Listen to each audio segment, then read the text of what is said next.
Okay, this is logical fallacy number 9. This is the last of our intermediate difficulty fallacies. And this one is anecdotal evidence. Anecdotes are brief stories. And a lot of people use anecdotal evidence to try to support a claim rather than broader statistical evidence. And this is natural, right? You're choosing to use stories from your own life to prove that something is true. But oftentimes, those stories from your life are either biased or not representative of the greater truth. And let me give you an example of this. My aunts actually got into a car accident once. The car rolled 4 times and twisted into a corkscrew and actually exploded. She was thrown from the car. And because she wasn't wearing a seatbelt, she survived with only a few scratches. Now, the doctors, everybody told her that had she been wearing a seatbelt, she probably would have died. So don't wear a seatbelt. I think most of us would agree that this is ridiculous. This was a one-off, very rare circumstance. This was the exception. This was the anomaly. In the vast majority of cases, wearing a seatbelt is a great way to help avoid injury, right? But the anecdotal evidence is all that's being used here. And that happens in a lot of other circumstances that are less obvious.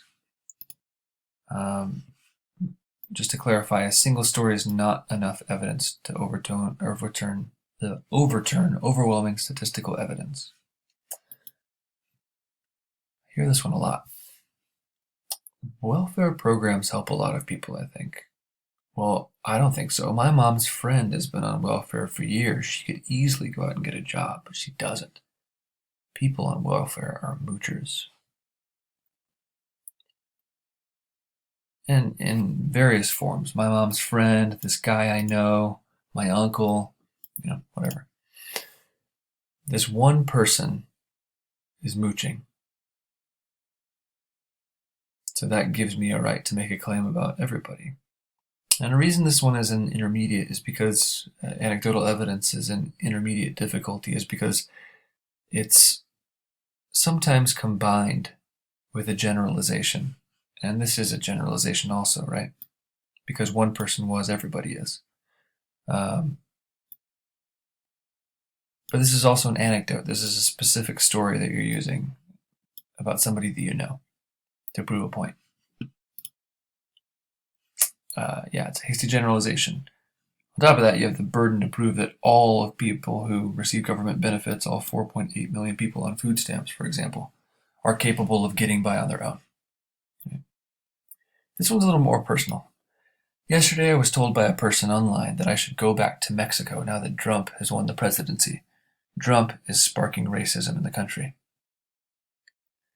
Now, this is pretty hard to have some self-control because it's understandable that you would want to make claims after experiencing,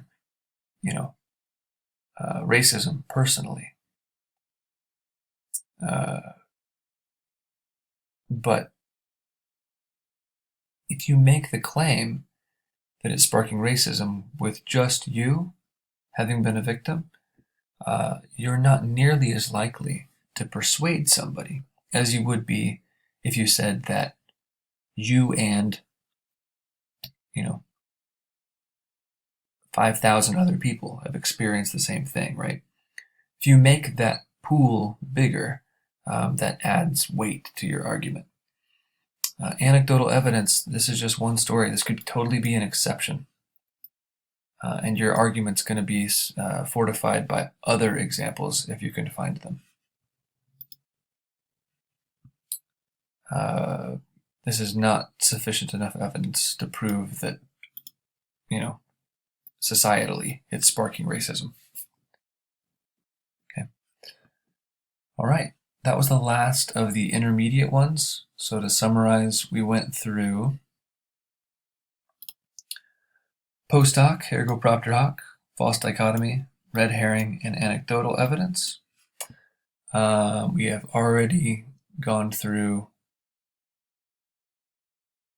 on the easy stuff: ad hominems, bandwagons, appeals to ignorance, hasty generalizations, and slippery slopes.